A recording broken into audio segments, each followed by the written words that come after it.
करत करत अभ्यास के चढ़ मत होत सुजान।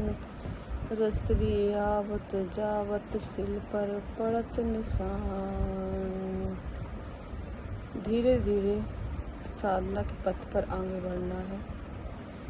आप लोग जैसे कि जानते ही हैं कि पहले कुआं से पानी भरा जाता था तो रस्सी होती थी और एक बाल्टी होता था। रस्सी से जब महिलाएं जल को खींचती थी बाल्टी में तो बार बार खींचने से आप देखते हैं पत्थर है, सिल है, उस पर निशान बन जाते थे। जितनी बार भी कुआं से बाल्टी में पानी निकाला जाता था, रस्सी बार बार खींचती थी तो रस्सी भी सिल पर निशान बना देती थी, अर्थात पत्थर पर निशान बना देती थी। तो वह उसी तरह जो अभ्यास बार बार किया जाएगा, बार बार अभ्यास किया जाएगा तो वो पक्का होता चला जाएगा। जिस तरह रस्सी अपना निशान छोड़ जाती है, उसी तरह साधना के पथ पर यदि बार बार अभ्यास करेंगे तो क्यों नहीं आगे बढ़ेंगे। स्वाभाविक ही है आगे बढ़ना। धीरे धीरे स्टेप बाय स्टेप साधना के मार्ग में बढ़ते जाना है।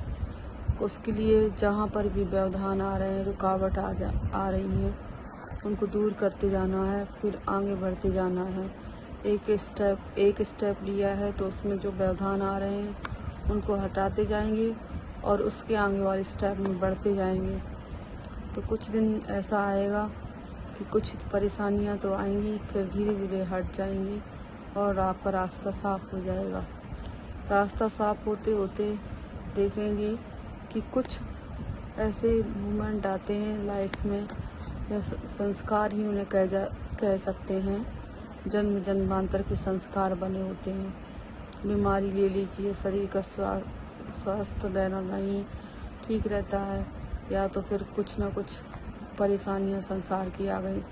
यही व्यवधान होते हैं जो आगे हमें साधना के मार्ग पर आगे नहीं बढ़ने देते हैं। तो एक दिन ऐसा आएगा कि आप इन सब चीज़ों से अलग होते जाएंगे और वैराग्य की तरफ बढ़ते जाएंगे। संसार से वैराग्य होने लगेगा, ज़्यादा मोह नहीं रह जाता। बस ये रहता है, हाँ कर्तव्य कर्म है तो करना है, नहीं तो नहीं करना है।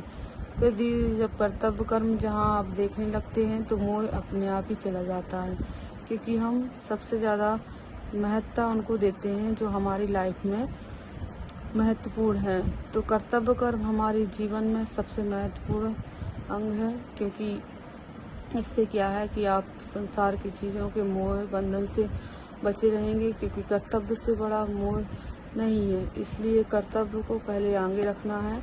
जो आपके कर्तव्य कर्म में आ रहा होगा पहले उसको निपटाना है, फिर धीरे धीरे आपको आगे बढ़ना है।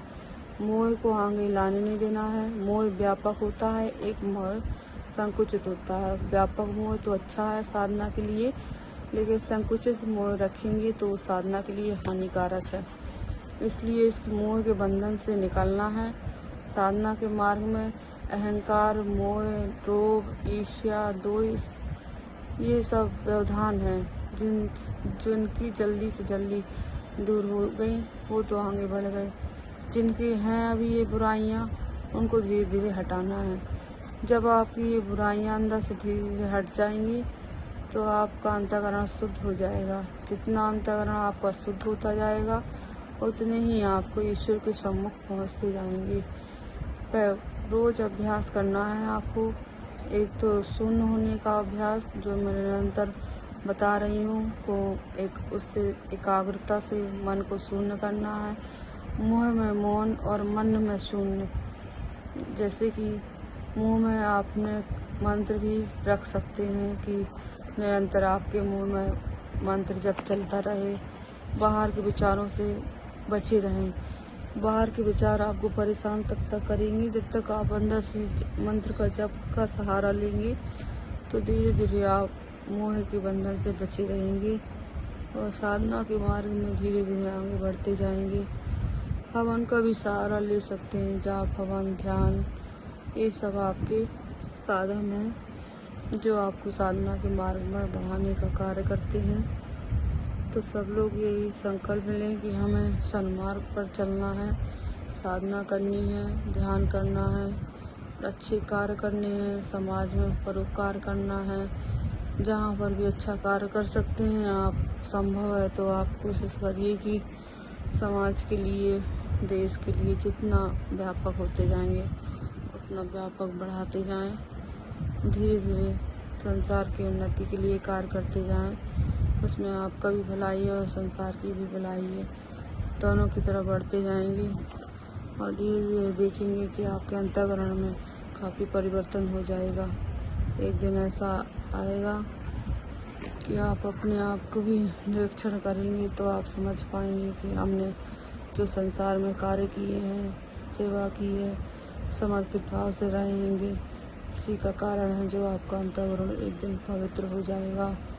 और जब पवित्र होने लगेगा धीरे धीरे तो असली ज्ञान आपके अंदर से ही प्रकट होने लगेगा।